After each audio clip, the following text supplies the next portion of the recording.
नमस्कार साथियों, गौरव ज्ञानधारा में आप सभी का स्वागत है। आरबीएससी का अपना जो बैच चल रहा है उसमें अपन ने कक्षा 10 से शुरू किया है और कक्षा 10 का पहला चैप्टर जो अपने आप में आधी किताब सा था उसको पूरा कर दिया है अपन ने। और जो नए विद्यार्थी जुड़ेंगे उनको जानकर ऐसे होगा कि वो पहला चैप्टर पूरा करने में अपन ने 20 क्लासें ली है, यानी कि किसी भी तरीके से कंटेंट में कॉम्प्रोमाइज नहीं किया गया, बल्कि अपन ने पूर्णता को ध्यान में रखा है कि जो चीज इसमें यहाँ पे दे रखी है उसके अलावा भी अपन पूर्ण संपूर्ण चीजों को पढ़ते हुए आगे बढ़ेंगे। और आज का जो 10 गिव अवे पुस्तक मैं दे रहा हूं आप लोगों को, वो वीडियो आप देख चुके होंगे और जब आप ये क्लास देख रहे हो तब तक शायद उस पर 1 लाख व्यूज भी पूरे हो चुके होंगे, क्योंकि मैं रिकॉर्ड कर रहा हूं तब तक 70,000 व्यूज हो चुके थे। और खास बात यह है कि इसके लिए आप लोगों ने मुझसे आग्रह नहीं किया था, मुझे खुद लगा था कि इस बार अपन जो है ये चीज करते हैं। और जब यहां से जीजीडी से कोई चीज की जा रही है तो निश्चित रूप से आने वाले अन्य प्लेटफॉर्म से भी की जाएगी। शुरुआत अपन जरूर किसी चीज की करते हैं, एक अच्छे इनिशिएटिव की, एक अच्छे इनोवेशन की, उसके बाद में कई जगह ये इनिशिएटिव आप लोगों को देखने को मिलेंगे। तो मेरा कार्य है एक बार प्रारंभ कर देना, बाकी जगह से भी आप लोगों को फायदा होने लग जाएगा, चिंता मत करो। अपने यहाँ से जब उस वीडियो पर 24 घंटे पूरे हो जाएंगे तो मैं एक और वीडियो बना के आप लोगों को जानकारी दे दूंगा कि वो 10 भाग्यशाली कौन है जिनका चयन हो जाएगा, है ना। तो उसके लिए मैंने आप लोगों को उस वीडियो में जानकारी दे रखी है। 5 का चयन अपन यूट्यूब शॉर्ट्स के माध्यम से करेंगे और 5 का इंस्टाग्राम रील के माध्यम से, वहां पे भी साझा की हुई है, तो उसके माध्यम से करेंगे, ठीक है। तो ये मतलब एक समझ सकते हो आपकी एक मतलब बिना आग्रह की हुई चीज है। बाकी 24 घंटे का टाइम इसलिए रखा है ताकि कोई भी भरोसे नहीं रहे। 24 घंटे में यदि उनसे एड्रेस नहीं पूछा गया है उस वीडियो में कमेंट करके, और जो है उनसे मतलब उनको ये बताया नहीं गया है कि भाई आपका एड्रेस आपको देना, आपको मिलेगी, तो उन्हें सबको जो है मार्केट जाके ले लेनी, क्योंकि भाई साहब ये इतनी डिमांडिंग है मतलब बात कौन मानो, मेरे बड़े स्पाइसमैन कॉपी जिगवानी के लेखक प्रति के लिए भी सैकड़ों मैसेज आ गए हैं। तो आप अनुमान लगा सकते हो कि कितनी डिमांडिंग है। होगी, बिल्कुल होगी। जिस चीज पे मेहनत की जाए, दिन रात लगा के एक किया जाए, मेहनत जो है, आप लोग यदि देखो समुद्र मंथन के बाद में अमृत निकलता है, तो ये वह अमृत है। बहुत मेहनत की गई है, सिर्फ कहने के लिए नहीं है। मैं इसको जो है सिद्ध कर सकता हूं, मेरे पास में इसका रॉ मटेरियल इतना हो गया है, 4-4 बार प्रूव किया है हमने। और उसके बाद भी मैं आग्रह करूंगा आप सभी से कि आप पढ़ते हो तो हो सकता है मानवीय त्रुटि कुछ रह जाए अगर, तो उसे मुझे बताना वापस आप, है ना, मार्क करके व्यवस्थित तरीके से टेक्निकल टीम के माध्यम से कि हाँ यहाँ पे ये जो है हो सकती है, तो इसको अपन पूरी परिष्कृत कर सकेंगे फिर, है ना। हालांकि हमने तो खूब भाई साहब 4-4 बार तो प्रूफ रीडिंग की है और इस पुस्तक पे हमने 3 से 4 बार मेहनत की है, यानी कि कंडीशन कई बार ऐसी हुई थी कि निकाल नहीं पाए थे। 3 से 4 बार मेहनत की और ये बिल्कुल सही समय है इसको पढ़ने का, ठीक है। जरूर पढ़ें इसे, और अपनी टेबल पे चाहे जो भी पाठ्य सामग्री उसके अंदर ये रहनी जरूरी है, क्योंकि इसके बाहर आप लोगों को सवाल, आरबीएससी का एक भी सवाल देखने को नहीं मिलेगा, ठीक है। आरबीएससी के सारे सवाल इसके अंतर्गत है और इसके अलावा भी बहुत सारी चीजें हैं, ठीक है। चलिए शुरू करते हैं। ये सूचनाएं तो मैं देता ही रहता हूं आप लोगों को। आज भाई साहब नया टॉपिक है जिसमें अपन पढ़ने वाले हैं राजस्थान के प्रमुख संत और लोक देवता। मैंने जो कंटेंट देखा है और जो जिस तरीके से मैं पढ़ाने वाला हूं उसके अनुसार आप लोगों को लगभग मैं 3 क्लासें दूंगा, इसकी 3 क्लासें देने वाला हूं और 3 क्लास के अंदर आप लोगों के ये चैप्टर पूरा होगा। निश्चिंत रहो, आरबीएससी की किताबें 6ठी से 10वीं यदि आप लोगों के पास है भी तो वो याद नहीं होती ना, उनको एक बार आप साइड में रख सकते हो। ऑब्जेक्टिव किताब जो निकाली है उसको रखो ताकि प्रश्न आपको पता चलेंगे कि ऐसे बनते व्याख्या, और ये दोनों का कॉम्बिनेशन करके चलना है। कई जने पूछते सर हम सिर्फ किताब पढ़ ले, क्लास नहीं देखे। अरे अपने जीवन के 24 घंटे में से आप लोगों को आधा पौना घंटे तो देना है मुझे। क्या मैं पूरी मेहनत करके लाता हूं, आप लोगों को देखना है, सुन लेना है, खाली इतने में भी याद हो जाएगी चीजें, ठीक है। तो क्लास देखनी है, स्किप नहीं करनी है, ठीक है। टाबरो देखो, संत और लोक देवता जी में पहला आपा पढ़ा लोक देवता, ठीक है। अच्छा वो पाठ अध्याय 2, हाँ कक्षा 10 का अध्याय 2 है, ठीक है। ये आप लोगों को ध्यान रखना। अब देखो टाबरो इनमें क्या है, एक तो देखो प्रश्न बना नहीं लोक देवता कमाए, वो बनाया कि पंच पीर किन कहवे, ठीक है। क्या कहते हैं, पंच पीर से एक सवाल बनता ही है कि पंच पीर में कौन से देवता शामिल है कौन से नहीं है। देखो लोक संत और लोक देवता, लोक देवता का मतलब वह है कि उन्होंने मानव जीवन के रूप में जन्म लिया है, लेकिन समाज के लिए, मानव जाति के लिए ऐसा कार्य किया है कि उनकी बाद में पूजा होने लगी, तो वो लोक देवता कहलाए हैं, ठीक है। चाहे गायों की रक्षा किया है, चाहे विदेशी आक्रांताओं से लड़ते हुए किया है, तो ये मतलब उन्होंने कुछ न कुछ परोपकार के ऐसे काम किए हैं कि उनकी पूजा होने लगी, इसलिए उन्हें लोक देवता कहा जाने लगा। ठीक है, ऐसे ही लोक देवियां भी हुई है। और ऐसे लोक संतों ने क्या किया है, सामाजिक जन जागरूकता का काम किया है। सामाजिक जन जागरूकता का, रूढ़िवादिता का उन्होंने विरोध किया है, जो समाज में कुरीतियां थी उनका विरोध किया है और सामाजिक जन जागरूकता का कार्य किया है। ईश्वर के प्रति जो है लोगों की भावना को जागृत किया है, वह चीज की है वो लोक संतों ने की है। ठीक है, आगे बात समझ। अब देखो थान जी वो पूछ ही नहीं, वो कहे कि पंच पीर में कौन शामिल है और कौन नहीं है, तो इनकी एक सार्वभौमिक ट्रिक है, गोपाराम तो शामिल है, ठीक है, गोपाराम तो है और बाकी जो है नहीं है। पंचपीर का हमेशा प्रश्न तकरीबन पूछते ही पूछते हैं, तो कैसे ध्यान रखोगे, गोपाराम, गो से क्या ध्यान रखना है, एक तो गोगा जी शामिल है, एक तो गोगा जी शामिल है, एक पाबू जी शामिल है, पाबू जी शामिल है, एक क्या ध्यान रखना है आपको, रामदेव जी शामिल है, रामदेव जी। म से ध्यान रखना है मेहा जी, क्या ध्यान रखोगे, मेहा जी मांगलिया। और ह से ध्यान रखना है हडबू जी, ह से क्या ध्यान रखना है, हडबू जी। ये पांच जो है ये पंचपीर के अंदर शामिल है। और जो आप लोगों को ध्यान रखना है कि पंचपीर में शामिल नहीं है वो तेजा जी है, वो क्या ध्यान रखना है, तेजा जी है। क्योंकि एग्जामिनर यही प्रश्न जो है आप लोगों को चकराने की कोशिश करता है, क्योंकि अब आप पता कि हाँ तेजा जी चर्चा में काफी रहे तो तेजा जी होंगे, लेकिन तेजा जी जो है पंचपीर के अंदर शामिल नहीं है, ये ध्यान रखना है। ये शॉर्ट एंड स्वीट ट्रिक है, गोपाराम है, ये ध्यान रख लिया, हो गया आप लोगों के काम बढ़िया याद। ठीक है, स्क्रीनशॉट ले लो चाहेंगे। फिर आगे बढ़ते हैं अपन नोट्स मेकिंग पैटर्न पे। बिल्कुल आप लोगों को word to word, line to line मिलने वाली है एग्जाम में, चिंता ही मत करो। देखो लोक देवता, इनकी पृष्ठभूमि की बात करें तो ये 13वीं सदी, याद रखना कि ये कालखंड बताया गया कि 13वीं सदी में जब इस्लाम का प्रवेश राजस्थान के अंदर माना जाता है, तुर्की आक्रमण हुए हैं, तब जो है ये लोक देवताओं का जो है उदय माना जाता है कि यहां से जो है लोक देवता अस्तित्व में आए। इसमें क्या हुआ कि जनजीवन में एक नवीन परिवर्तन दिखाई देने लगा और प्रबुद्ध मनुष्यों का झुकाव मंदिरों और मूर्तियों की जगह ध्यान, मनन और नाम स्मरण की ओर हुआ। सिर्फ मंदिरों और मूर्तियों से हटकर ध्यान और मनन की तरफ जो है इनका ध्यान होने लगा। और लोक देवता का दर्जा किसे देते हैं, समाज को नई राह दिखाने वाले महान व्यक्तियों को आम जन ने देवता मानकर लोक देवता, लोक संत का दर्जा दे दिया। क्या किया कि उन्होंने नई राह दिखाई है, उन्होंने आम जनता को हित पहुंचाने के लिए कार्य किया है। उन्होंने यदि विदेशी आक्रांता हमला करते तो उनका विरोध किया है, यदि कोई गायों की हत्या करता है तो उसका विरोध किया है, गायों की रक्षा के लिए उन्होंने कार्य किया है। उन सभी को जो है लोक देवता माना गया और उनकी जो है पूजा होने लगी।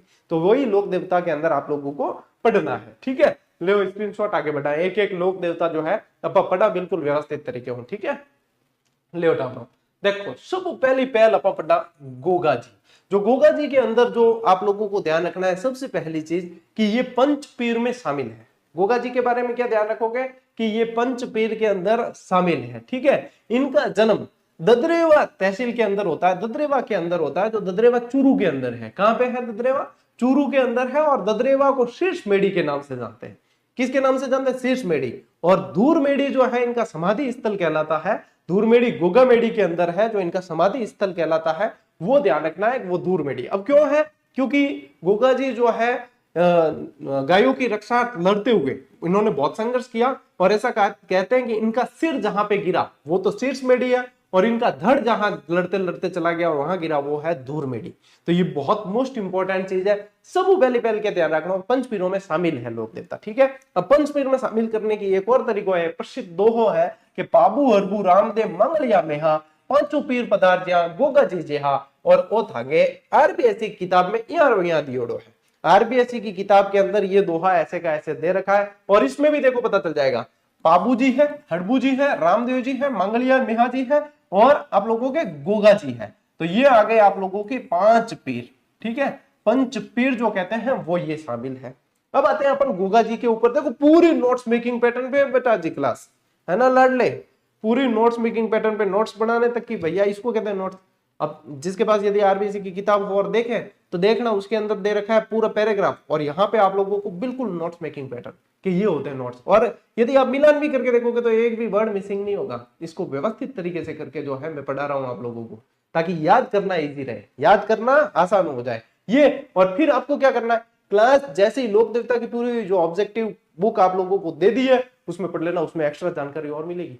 उसके अंदर संपूर्ण जानकारी यानी कि कंप्लीट रिवीजन, कंप्लीट रिवीजन, बिल्कुल एग्जाम पेपर की खोपड़ी में छेद करने वाले ये काम अपने जो है अब चल रहे हैं। तो बिल्कुल मिस नहीं करना है आप लोगों को भाई साहब, बिल्कुल भी मिस नहीं करनी है, एक क्लास भी मिस नहीं करनी है, सारे एफर्ट आप लोगों के लिए। अब देखो इनके पिताजी का नाम क्या था, इनके पिताजी का नाम जेवर जी था, माता इनकी माछड़ जी। समकालीन किसके, गोगा जी को गोरखनाथ और महमूद गजनवी के समकालीन माना है। अब देखो यहाँ पे भी यदि देखो हिंदी ग्रंथ अकादमी की जो किताब है उसके अंदर दो चीजें दे रखी है। गोगा जी को क्या आप लोगों को ध्यान रखना है कि गोगा जी को है ना इसमें जो मुहणोत नैणसी है, वो मुहणोत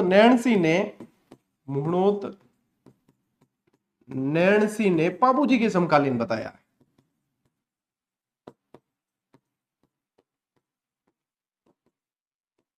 समकालीन बताया है, एक्स्ट्रा जानकारी है। और महमूद गजनवी के समकालीन किसने बताया है, कर्नल जेम्स टॉड ने, कर्नल जेम्स टॉड ने महमूद गजनवी के समकालीन बताया। तो ध्यान रखना गोरखनाथ जी और महमूद गजनवी के समकालीन इनको बताया है।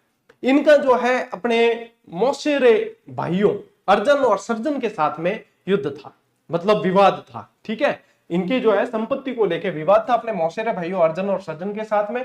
तो फिर बाद में क्या हुआ, युद्ध हो गया इनके साथ। अर्जन और सर्जन मुसलमानों की फौज लेकर आ गए, मोहम्मद गजनवी के से लड़ते हुए इसको बुला दिया और गोगा जी की गायों को घेर लिया, गोगा जी की गायों को घेर लिया। और गायों को बचाने के लिए गोगा जी ने युद्ध किया, संपत्ति के लिए युद्ध नहीं किया था गोगा जी ने।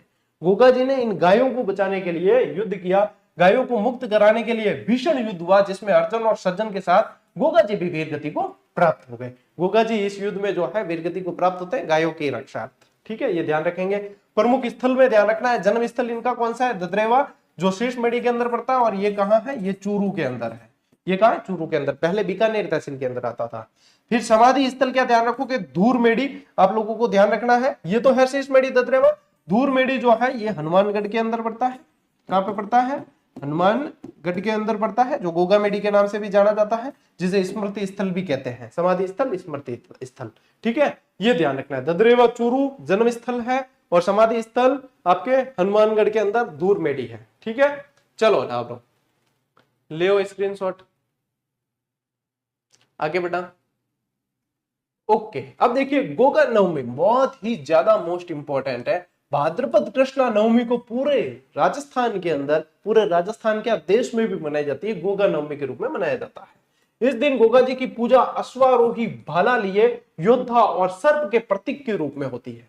अश्वारोही भाला लिए, देखो अश्वारोही भाला लिए गोगा जी के रूप में, योद्धा के रूप में और सर्प के प्रतीक के रूप में होती है। पत्थर पर उत्कीर्ण सर्प मूर्ति युक्त पूजा स्थल प्राय गांवों में खेजड़ी के वृक्ष के नीचे होता है। खेजड़ी के वृक्ष के नीचे पूजा की जाती है, इसलिए कहा जाता है गांव गांव खेजड़ी और गांव गांव गोगा जी, यहाँ कह विजय, ठीक है। मारवाड़ में कहावत है गांव गांव खेजड़ी और गांव गांव गोगा जी, यहाँ कह रहे हैं, ठीक है। तो ये ध्यान रखना है आपको। और सर्पदंश के उपचार के रूप में क्या मान्यता है कि गोगा जी को जाहिर पीर या जाहर पीर, क्या कहते हैं, जाहर पीर भी कहते हैं और जाहर वीर भी कहते हैं इनको, ठीक है। ये दोनों नाम ध्यान रखना है, जाहर पीर और जाहर वीर। इनकी जो है सर्पदंश यानी सांप काटने का विष प्रभावहीन हो जाता है इनकी पूजा करने पर। जाहर पीर कहकर पूजने से सर्पदंश जो है वो प्रभावहीन हो जाता है, ऐसा किंवदंतियों में कहा गया है और कक्षा 10 की किताबों में लिखा है। लेकिन भाई कभी कोई इंसिडेंट वर्तमान में होता है तो सबसे पहले आपको प्राथमिक उपचार के लिए अस्पताल जाना है, ये बात ध्यान रखें, ठीक है। ये बात आप लोगों को ध्यान रखनी है, प्रैक्टिकल चीज में वो ध्यान रखनी है। और एग्जाम देने जाते हो तब आप लोगों को पूछते तब ये ध्यान रखनी है, थोड़ा सा प्रैक्टिकल होके चीजों को चलना है आपको, ठीक है। सांप्रदायिक सौहार्द देखो, हिंदू इन्हें नागराज के रूप में और मुस्लिम इन्हें गोगा पीर के रूप में जानते हैं, इसलिए इनको क्या है सांप्रदायिक सद्भाव के देवता भी कहा जाता है। एक तो आप गोगा जी जो सांप्रदायिक सद्भाव देवता के विजय, एक रामदेव जी के विजय, क्योंकि अपा रामदेव जी का और जो मुस्लिम भक्त होते हैं वो रामसा पीर के, तो यहाँ जब पीर लग जाए लारे तो यानी कि वो है सांप्रदायिक सद्भाव के देवता है, ये ध्यान रखना है। आगे बात समझ, गोगा जी के समान, ठीक है, ले स्क्रीनशॉट।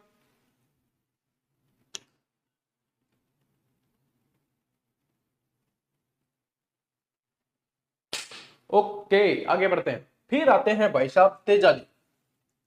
तेजा जी जाटों के कुल देवता कहलाते हैं, जाटों के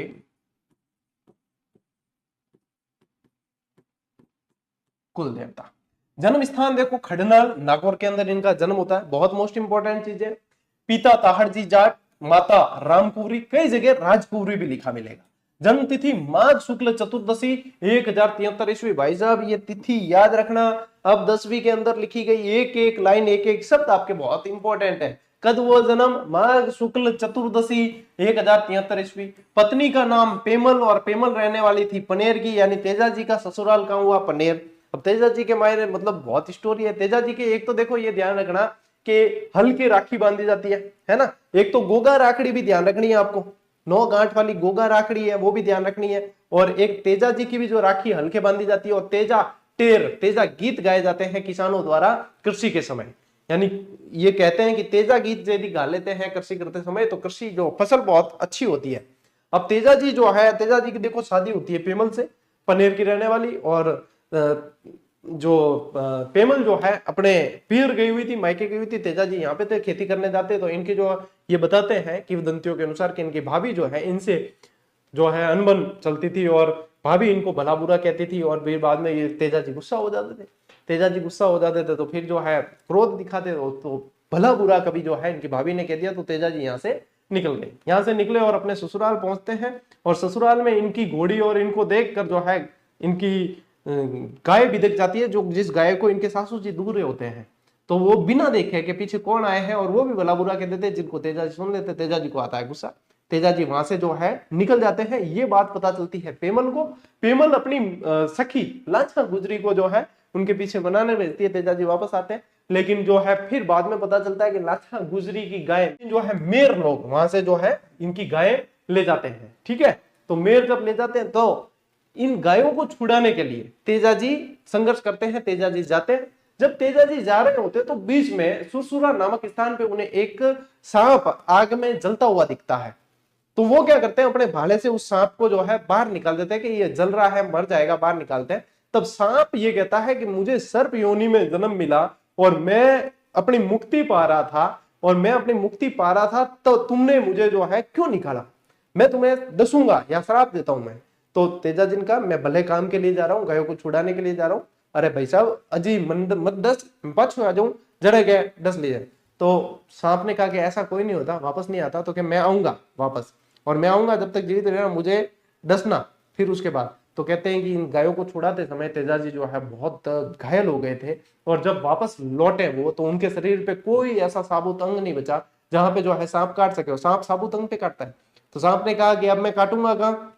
तुमने वचन दिया था कि तुमने वचन दिया था कि मैं वापस आऊं जब डस लेना, तो पूरे घायल हो गए, मैं कहाँ काटूंगा?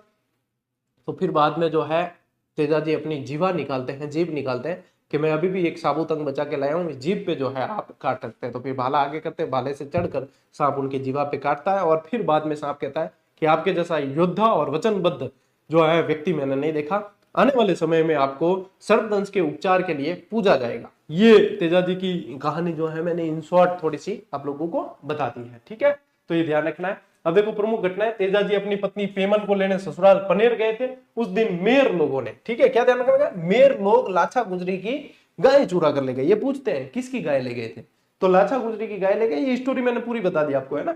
वचन क्या है, गुजरी की प्रार्थना पर गायों को मुक्त कराने जा रहे थे और रास्ते में सुरसुरा नामक स्थान पे उन्हें एक सर्प मिला। तेजा जी ने सर्प को डसने से रोकते हुए वचन दिया कि वह गायों को मुक्त कराने के बाद स्वयं वापस आएंगे तब डस लेना। उन्होंने वीरता से युद्ध कर गायों को मुक्त कराने में सफलता पाई, लेकिन अत्यधिक घायल हो गए थे। और घायल होने के बावजूद वे अपने वचन के अनुसार वापस सर्प के पास आए। पूरे शरीर पर घाव होने के कारण उन्होंने सर्प के डसने के लिए अपनी जीभ आगे कर दी कि हे सर्प महाराज, आप यहाँ पे डस के अपनी जो है इच्छा पूरी कर लीजिए और मेरी प्रतिज्ञा भी पूरी हो जाएगी। यह है कहानी भाई साहब, लो स्क्रीनशॉट लो, तो आगे बढ़ाऊं और है जी जानकारी। फिर देखो सर्पदंश के कारण सुरसुरा जो है किशनगढ़ अजमेर में पड़ता है। और सुरसुरा में भाद्रपद शुक्ल दशमी को उनकी मृत्यु हो जाती है।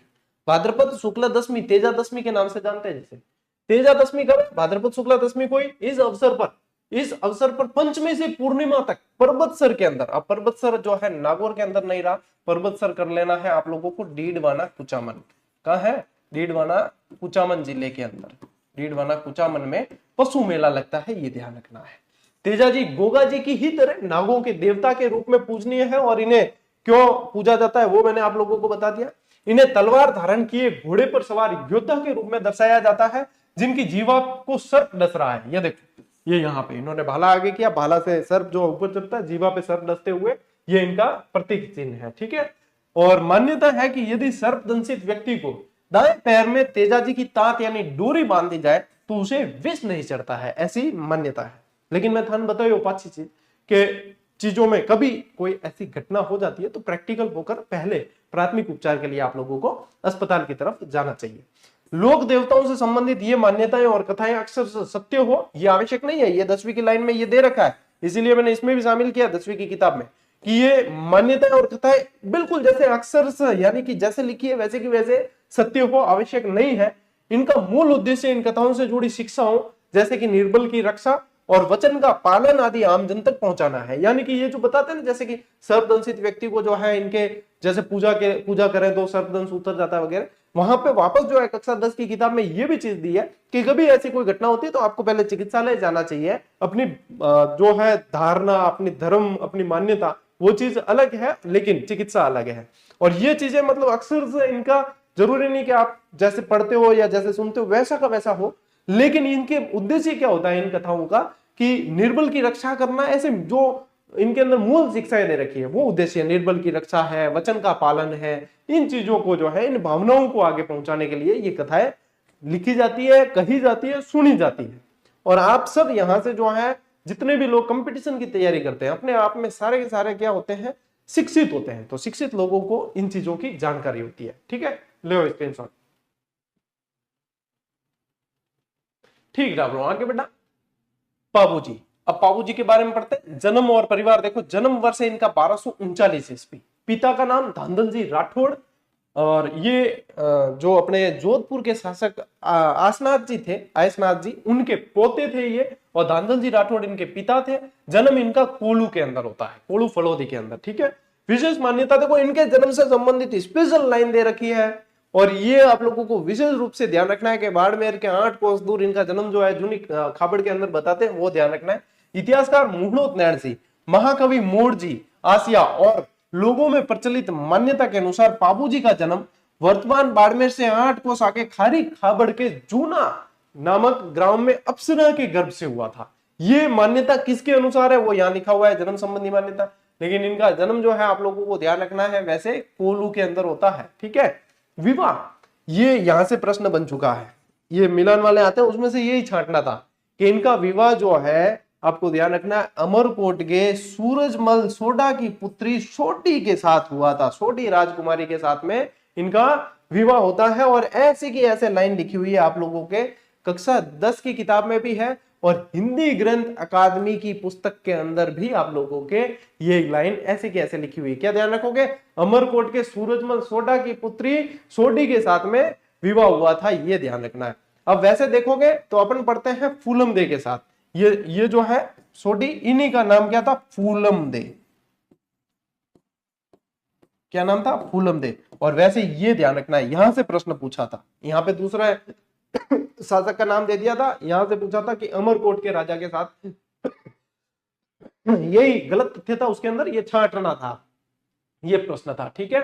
अब देखो, गौरक्षा और बलिदान से संबंधित इनके प्रतिद्वंदी कौन थे, इनके बहनोई थे, जिंदराव खींची जो इनके बहनोई थे, और जायल के शासक थे। कहा, जायल नागौर के शासक थे। युद्ध का कारण क्या था, जिंदराव खींची ने पूर्व का इनका बैर था किसी का, देवल चारनी के साथ में, तो देवल चारनी की गायों को इन्होंने घेर लिया था। इन्होंने ये देवल चारनी की गाय लेके जा रहे थे, तो देवल चारनी ने पाबूजी से प्रार्थना की छुड़ाने की, और वचन दिया इनको कि मैं छुड़ा कर लाऊंगा। विवाह के इनके जो है विवाह के फेरे चल रहे थे उस समय, 3 फेरे इन्होंने ले लिए, चौथा फेरा चल रहा था। जैसे ही देवल चारनी ने कहा कि ऐसी घटना हो गई है, वो गायों को मार देंगे, आपको छुड़ाना पड़ेगा, तो ये आधा फेरा बीच में छोड़ के, चौथा फेरा आधा ही छोड़ के बीच में, और गायों को छुड़ाने चले गए। इसलिए इनके अनुयायी आज भी 3.5 फेरे ही लेते हैं। ठीक है। तो क्या ध्यान रखो कि 3 फेरे लेने के पश्चात चौथे फेरे से पूर्व ही देवल चारनी की जो है केसर कालमी घोड़ी पर सवार होकर, ये घोड़ी किसने दी, केसर कालमी देवल चारनी ने दी है, ये ध्यान रखना। केसर कालमी घोड़ी जो है पाबूजी को देवल चारनी ने दी है, ये भी प्रश्न बन सकता है। तो घोड़ी पर सवार होकर गायों की रक्षा रवाना हो जाते हैं। कड़े संघर्ष के बाद 1276 में, सन ध्यान रखना पूछेंगे, 1276 में पाबूजी ने अनेक साथियों के साथ वीर गति को प्राप्त हो गए। संघर्ष किया, गायों को छुड़ा दिया और वीर गति को लेकिन ये प्राप्त हो जाते हैं। किससे लड़ते हुए? जिंदराव खींची। किसकी गाय छुड़ा रहे थे? देवल चारनी की गाय छुड़ा रहे थे। आगे बात समझ? अब ले स्क्रीनशॉट, स्क्रीनशॉट ले लो फटाफट।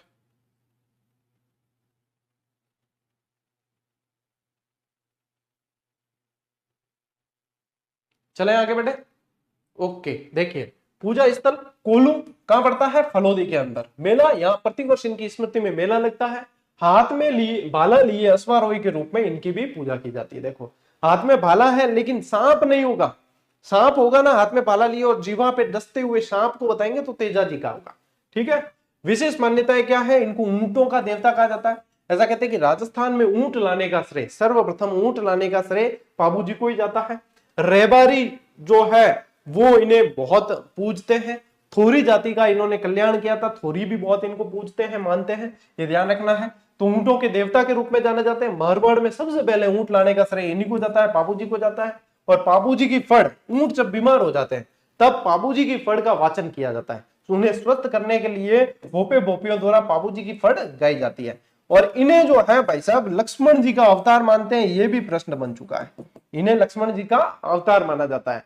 यदि अपन देखें इनके पूजनीय गुण कौन कौन से, ये ऐसे का ऐसे लाइन दे रखी है आरबीएससी की पुस्तक के अंदर। वीरता, प्रतिज्ञा पालन, त्याग, शरणागत वत्सलता, गौ रक्षा हेतु बलिदान होने के कारण जनमानस इन्हें लोक देवता के रूप में पूजते हैं। तो ये यहाँ पे भाई साहब इस लाइन का मैं तो कहता हूं अब जब से ये सवाल एग्जाम पैटर्न जो है एग्जामिनर ने फॉलो किया, अपन एक भी शब्द को मिस नहीं कर सकते आरबीएससी किताब के अंदर से।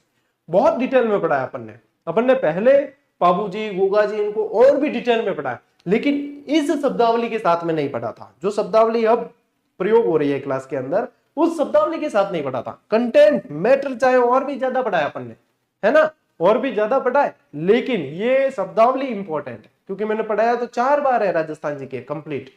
पूरा सिलेबस राजस्थान जी के 4 बार मैं इस चैनल पर पढ़ा चुका हूं। और अब आरबीएससी का बैच इसलिए चला रहा हूं क्योंकि यहां से भी अपन एक भी शब्द नहीं छोड़ना चाहते। ले स्क्रीनशॉट। आगे बढ़ा के देवनारायण जी। ठीक है, जन्म कब होता है देवनारायण जी का? देखो 1243 ईस्वी के लगभग होता है। पिता इनके बगड़ावत प्रमुख भोज जी है, सवाई भोज कहा जाता है जिन्हें। माता का नाम सेठू गुर्जर। पारिवारिक पृष्ठभूमि देखे तो इनके जन्म से पूर्व ही इनके पिता भिनाई के शासक से संघर्ष में अपने 23 भाइयों सहित मारे गए थे। इनके पिताजी जो है यो इन भिनाई के शासक से संघर्ष करते हुए वीर गति को प्राप्त हुए थे, जिनका बदला इन्होंने बड़े होकर लिया था। बचपन और ननियाल इनका जो भिनाई के शासक से रक्षा हेतु इनकी मां को डर था कि भिनाई का शासक जो है वो कहीं इन्हें भी नुकसान न पहुंचा दे, इसलिए रक्षा हेतु इनकी मां सेठू इन्हें लेकर अपने पीर मालवा चलेगी। मोस्ट इंपोर्टेंट लाइन है टाबरों, ठीक है, कि देवनारायण जी को इनकी माता लेकर कहां चली गई थी? तो इनका पीर था मालवा, वहां पे चली गई थी। ठीक है, एक बार स्क्रीनशॉट लो, आगे और पढ़ते हैं डिटेल। ये गुर्जर समाज के लोक देवता को आराध्य देव माने जाते हैं, ये ध्यान रखना। गुर्जर समाज के आराध्य देव। देखो लोक देवताओं को पूजते सभी हैं, लोक देवता जितने भी हैं वो सभी के हैं, लेकिन समाज विशेष में इनकी मान्यता अलग है। समाज विशेष के अंदर इन्हें अलग दर्जा है, इनका अलग स्थान है, इनको अलग जो है भाव के साथ में पूजा जाता है, इसलिए ये पूछते भी है एग्जामिनर इन शब्दावली से। ठीक है, ये ध्यान रखेंगे। देखो इनका विवाह जो है 10 वर्ष की अल्पायु में ही, जब पिता की मृत्यु का बदला लेने राजस्थान लौट रहे थे, क्योंकि कहां थे? मालवा थे, तब मार्ग में धारा नगरी के जय सिंह देव परमार की पुत्री पीपल दे से उन्होंने विवाह किया। मोस्ट इंपोर्टेंट लाइन है, ठीक है, मोस्ट इंपोर्टेंट कि किसकी पुत्री से? जय सिंह देव परमार की पुत्री पीपल दे से विवाह किया। भिनाई से संघर्ष बदला लेने हेतु भिनाई पहुंचे ये, और वहां गायों को लेकर भिनाई ठाकुर से हुए संघर्ष में देवजी ने उसे मौत के घाट उतार दिया। देवजी यानी देवनारायण जी ने उसे मौत के घाट उतार दिया। मुख्य पूजा स्थल और मेला आसीन भीलवाड़ा के अंदर इनका मुख्य पूजा स्थल है, वहां मेला भी पड़ता है, वहां सवाई भोज मंदिर भी है। ठीक है, सवाई भोज मंदिर भी कहां? आसीन भीलवाड़ा में। मेला देखिए प्रति वर्ष भाद्रपद शुक्ला सप्तमी को विशाल मेला पड़ता है।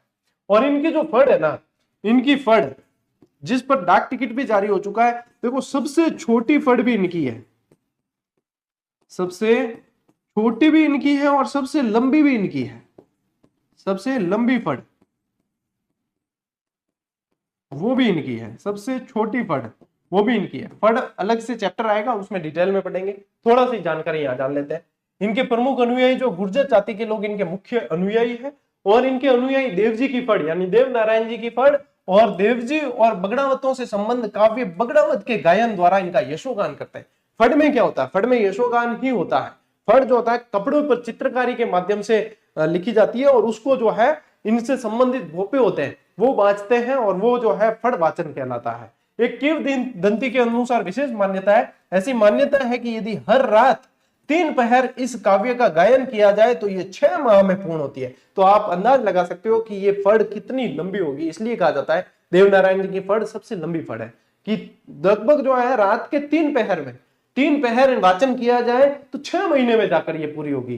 तो ये विशेष आप लोगों को दे रखी है लाइन 10वीं की किताब में, तो विशेष रूप से आप लोगों को ध्यान भी रखना है। स्क्रीनशॉट लौटा ब्रो, आगे बढ़ा। ओके, मल्लीनाथ जी के नाम से जाना जाता है क्षेत्र बालोतरा के आसपास वाला मालानी क्षेत्र, जो गोडवाड़ बेसिन है। कौन सा है? गोडवाड़ बेसिन जिनके है। अब गोडवाड़ बेसिन था, बताओ कि नदी को बेसिन क्षेत्र है? गोडवाड़ बेसिन है लूणी नदी। क्यों? लूणी नदी बेसिन। कौन सा है? लूणी नदी बेसिन जो है वो गोडवाड़ क्षेत्र कहलाता है, और ये मालानी के नाम से जाना गया, और मालानी ये जो है मल्लीनाथ जी के नाम से जाना गया है। और मल्लीनाथ जी भी राठौड़ वंश के शासक रहे हैं, ठीक है। और इन्होंने जो है यहाँ पे दे रखा है, देखो कि 13 सेनाओं को धूल चटाने वाले 1378 में दिल्ली सुल्तान फिरोज शाह तुगलक और मालवा के सूबेदार मिलकर 13 अलग अलग सेनाएं भेजी थी, और मारवाड़ के रावल मल्लीनाथ जी ने तलवार और चमत्कार से सबको हराया। और इनके बारे में कहा भी जाता है तेरे तुंगे भांजिया माले सलखानी, ठीक है, ये कहा जाता है। तो ये ध्यान रखना है आपको, है ना, क्योंकि ये सलखा जी के पुत्र थे, तो माले सलखानी यानी सलखा जी के माला यानी कि मल्लीनाथ जी ने इनको हराया था। जन्म वर्ष 1358 में। माता पिता देखिए मारवाड़ के रावल सलखा और जानीदे के ज्येष्ठ यानी सबसे बड़े पुत्र थे। माता का नाम जानीदे, पिता का नाम सलखा जी। प्रारंभिक शासन इन्होंने पिता की मृत्यु के पश्चात वे अपने चाचा कानड़ दे के यहाँ महेवा में शासन प्रबंधन देखते थे। पूछ सकते हैं कहाँ देखते थे? महेवा के स्वामी यानी चाचा कानड़ देव की मृत्यु के बाद 1374 में वे महेवा के स्वामी बन गए थे, ठीक है। और क्या ध्यान रखेंगे कि ऐतिहासिक युद्ध राज्य विस्तार के क्रम में 1378 के अंदर इन्होंने फिरोज शाह तुगलक के मालवा के सूबेदार निजामुद्दीन की सेना को मार भगाया था, जो यहाँ पे भी आप लोगों को इमेज के माध्यम से भी दिख रहा है। इसीलिए कहा जाता है तेरे तुंगे बांझ या माले सलखाने, ठीक है। लो स्क्रीनशॉट, आगे है अभी और पढ़ते हैं। देखिए आध्यात्मिक जीवन से संबंधित देखते हैं। अपनी रानी रूपादे की प्रेरणा से वे आध्यात्मिक मार्ग की ओर प्रवृत्त हुए। इनकी रानी रूपादे थी, उनको उनके कहने पर इन्होंने उगम सिंह भाटी को जो है अपना गुरु बनाया, और उनके मार्गदर्शन में ये आध्यात्मिक मार्ग पर चलते चले गए। गुरु दीक्षा देखिए 1389 के अंदर उगम सिंह भाटी के शिष्य बन गए और उनसे योग साधना की दीक्षा प्राप्त की। किंवदंतियों के अनुसार वे भविष्य दृष्टा और देवताओं की तरह चमत्कार प्राप्त सिद्ध पुरुष बन गए थे, कि इनको जो है ऐसी विद्या प्राप्त हो गई चमत्कार के माध्यम से। ये बताते भी है कि 13 जो अलग अलग सेना की टुकड़ियां आई थी उनको भी जो है अपनी वीरता और चमत्कार के माध्यम से पराजित कर दिया था। हरि कीर्तन का आयोजन करवाया इन्होंने। मल्लीनाथ जी ने मारवाड़ के सारे संतों को एकत्रित करके 1399 में वृहद हरि कीर्तन का आयोजन करवाया है। मोस्ट इंपोर्टेंट लाइन है भाई साहब, प्रश्न बन चुका है कि सबसे बड़े लेवल पे जो है मारवाड़ के अंदर सभी संतों को इकट्ठा करके वृहद हरि कीर्तन का आयोजन किसने करवाया था? वो मल्लीनाथ जी ने करवाया था। किसने करवाया? मल्लीनाथ जी ने। मुख्य मंदिर और कहां पे? देखिए लूणी नदी के तटवर्ती तिलवाड़ा जो बालोतरा के अंदर है। आरबीएससी की किताब में आपके बाड़मेर दे रखा है, तिलवाड़ा वर्तमान में बालोतरा में जा चुका है, तो ये बालोतरा के अंदर है। यहाँ पे इनका प्रमुख मंदिर बना हुआ है, जहां प्रतिवर्ष चैत्र कृष्ण एकादशी से चैत्र शुक्ल एकादशी तक विराट पशु मेला बढ़ता है। और भाई साहब ये सबसे पुराना पशु मेला है राजस्थान का, जो मल्लीनाथ जी के यहाँ पे बढ़ता है ना, वो सबसे पुराना पशु मेला है मल्लीनाथ पशु मेला। देखो क्षेत्र का नामकरण कैसे हुआ? जोधपुर का पश्चिमी परगने का नामकरण इन्हीं के नाम पर मालानी किया गया था भाई साहब। मान्यता क्या है इनकी? आज भी मालानी यानी कि जो बाड़मेर है, यहाँ पे ऑब्लिक करके बालोतरा भी लिख लेना।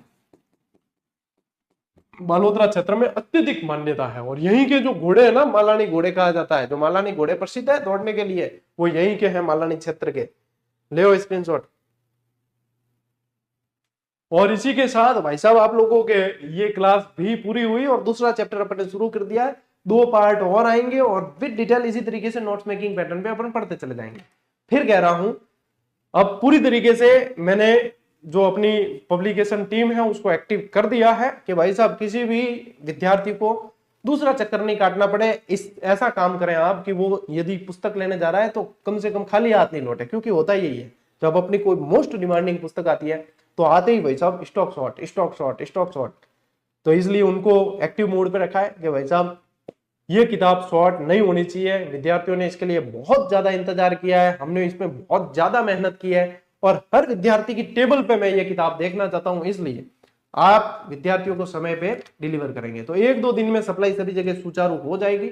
ऑनलाइन का लिंक आपको बता दिया है। अपनी वेबसाइट gjdhub.com पे 3 लिंक तो ऑलरेडी मैं इस किताब के डाल चुका हूं और भी कोई आएंगे तो वो डाल दूंगा। जहां से आपको बेटर लगे वहां पे आप ऑर्डर करके मंगवा सकते हैं, ठीक है। और जो शॉर्ट्स वाला वीडियो, जो 10 गिव अवे बुक है, उसका कल वीडियो बनाकर बता दूंगा, अनाउंस कर दूंगा कौन से वो 10 भाग्यशाली छात्र हैं जिनको ये यहाँ से बिल्कुल फ्री भेजी जाएगी। उसमें बकायदा मैं एक मोटिवेशनल नोट लिख के विद सिग्नेचर भेजने वाला हूँ, ठीक है। तो आप में से जो भी भाग्यशाली बालक है उसमें से उनको वो पुस्तकें फ्री ऑफ कॉस्ट घर पे बैठे मिलेगी, ठीक। चलिए आज की इस क्लास में साथियों इतना ही। अब मिलते हैं अपन अगली क्लास में, अगले सेशन में।